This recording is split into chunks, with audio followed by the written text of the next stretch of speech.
Hi friends, I hope you guys are doing very well. So లేటెస్ట్గా F1 visa మీద new rules propose చేశారు Trump administration.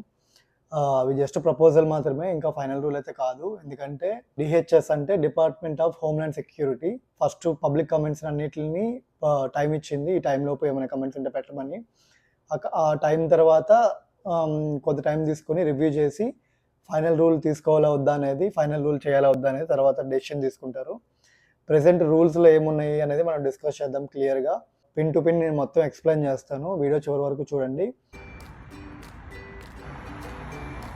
First rule ఏంటంటే, మనకు జనరల్గా F1 visa 5 years ఉంటుంది కదా, ఆ 5 yearsని ఇప్పుడు 4 years చేద్దామని చెప్పి ప్లాన్ చేస్తున్నారు. అంటే మనకి మాస్టర్స్కి 2 years, ఓపీటీకి 1 year, స్టెమ్ ఓపీటీకి 2 years, మొత్తం 5 years కదా. సో అలాగా వీళ్ళు ఏంటంటే మాస్టర్స్కి 2 years, OPT or STEM OPT మొత్తం అదంతా కలిపి 2 yearsలోనే మొత్తం 4 yearsలోనే సెట్ చేద్దామని ప్లాన్ చేస్తున్నారు. అది ఫస్ట్ రూల్. అది సెకండ్ ఏంటంటే, after graduation 6 days grace period ఉంటుంది జాబ్ ఎత్తుకోవడానికి.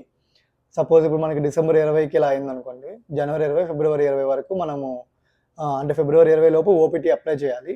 సో ఓపీటీ అప్లై చేయడానికి 6 days టైం ఇస్తారు. ఇప్పుడు ఏంటంటే 30 days మాత్రమే, 30 days లోపలే మనకి స్టార్ట్ డేట్ అనేది పెట్టుకోవాలి, ఓపీటీ స్టార్ట్ డేట్ అనమాట.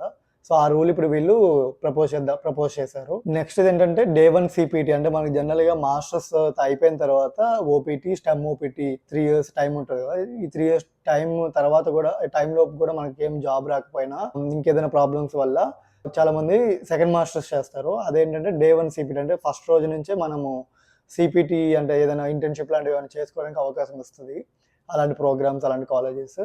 సో ఇప్పుడు అది ట్రంప్ అడ్మినిస్ట్రేషన్ అది ఫైండ్ అవుట్ చేసి, ఇంకా దానివల్ల మనకి అంటే ఇలా ఎక్కువ స్టూడెంట్స్ అవుతున్నారు అన్నట్టు, సో ఫిల్టర్ చేద్దామని చెప్పి ఇంకా అది కూడా తీసేద్దామని చెప్పి ప్లాన్ చేస్తున్నారు. తర్వాత ఏంటంటే రీమాస్టర్స్, అంటే జనరల్గా మాస్టర్స్ అయిపోయాక మళ్ళీ మనము రీమాస్టర్స్ చేయడానికి అవకాశం ఉంటుంది. ఇప్పుడు అది తీసేద్దామని చెప్పి ప్లాన్ చేస్తున్నారు. అంటే రీమాస్టర్స్ కానీ సేమ్ లెవెల్ కానీ లేదంటే లోయర్ లెవెల్, అంటే ఇప్పుడు సపోజ్ మనం మాస్టర్స్ చేస్తే సేమ్ లెవెల్ అంటే రీమాస్టర్స్, అంటే మాస్టర్స్ అవుద్ది, అది చేయకూడదు. అంటే దానికంటే కిందది గ్రాడ్యుయేషన్, అండర్ గ్రాడ్ అంటే బ్యాచులర్స్ కానీ అవి కూడా చేయకూడదు.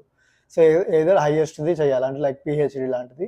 సో అలాంటి రూల్ అవుట్ తీసుకొస్తున్నారు. తర్వాత వచ్చేసి అండర్ గ్రాడ్ వాళ్ళు ఉంటారు కదా, వాళ్ళు ఏంటంటే ప్రోగ్రామ్ కానీ మేజర్ కానీ ఏమీ చేంజ్ చేయకుండా వితిన్ 1 year, అంటే వాళ్ళు ఫస్ట్ 1 yearలో ఏం చేంజ్ చేయకుండా ఉండడానికి రూల్స్ తీసుకొస్తున్నారు.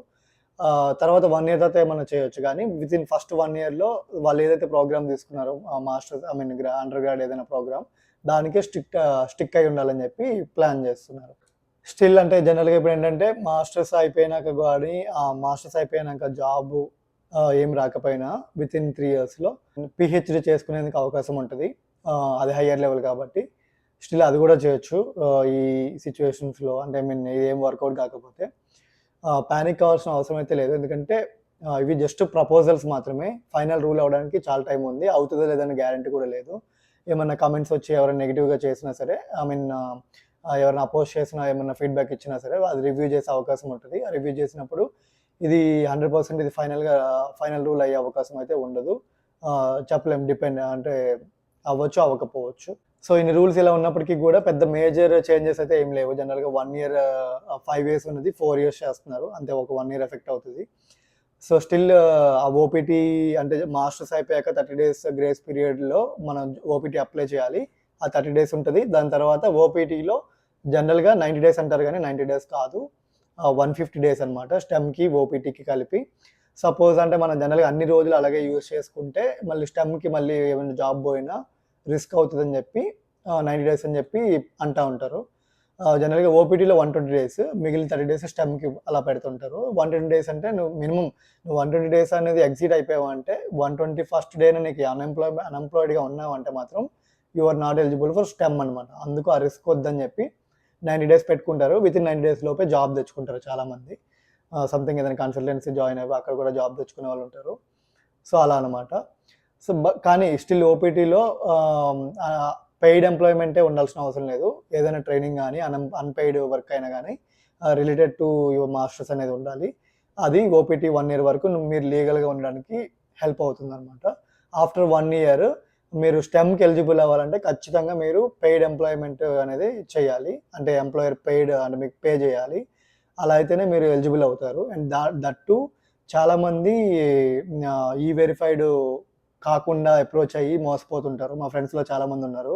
ఓపీటీలో ఉన్నప్పుడు వాళ్ళు సపోర్ట్ చేస్తామని చెప్పి కరెక్ట్‌గా స్టెమ్ ఎలిజిబిలిటీ అప్లై చేయడానికి వచ్చేటప్పుడు మేము ఈఐఎన్ నెంబరు మాకు లేదు, మేము ఇవ్వము అన్నట్టు అన్నారంట. సో, అట్లా కొంచెం ఇబ్బంది పడతా ఉన్నారు. సో, అలా కాకుండా మీరు ముందే చూసుకొని ఈ వెరిఫైడ్ అంటే ఎంప్లాయర్ ఐడెంటిఫికేషన్ నెంబర్ అనమాట. సో, ఇది ఉంటది. ఆ నెంబర్ ఉంటేనే కంపెనీ వెరిఫైడ్ అయినట్టు. అలాంటి వెరిఫైడ్ కంపెనీలోనే మీరు స్టెమ్‌కి ఎలిజిబుల్ అవుతారు. అదొకటి జాగ్రత్తగా చూసుకోండి ఫ్రెండ్స్. ఇవైతే న్యూ రూల్స్. ఇంకేమైనా కొత్తవి ఏమన్నా రిలేటెడ్ టు స్టూడెంట్స్ ఏదైనా ఎఫెక్ట్ అవుతుందనుకుంటే ఏమైనా రూల్స్ ఏమైనా వచ్చినా సరే, కొత్త చేంజెస్ ఏమైనా వచ్చినా నేను ఖచ్చితంగా వీడియో పెడతాను. మీరు please stay tune to our channel. నా దగ్గర నుంచి వీడియో వస్తది. ఏమైనా కొత్త రూల్స్ ఏమైనా వచ్చినాయంటే మాత్రం. మీకేమన్నా కమెంట్స్ ఏమైనా క్వెషన్స్ ఉన్నా సరే ఇన్‌స్టాగ్రామ్‌లో రీచ్ అవుట్ అవ్వండి. మీరేమైనా పాయింట్స్ యాడ్ చేయాలనుకుంటే కామెంట్ సెక్షన్‌లో తెలియజేయండి friends. Thank you so much for your support guys.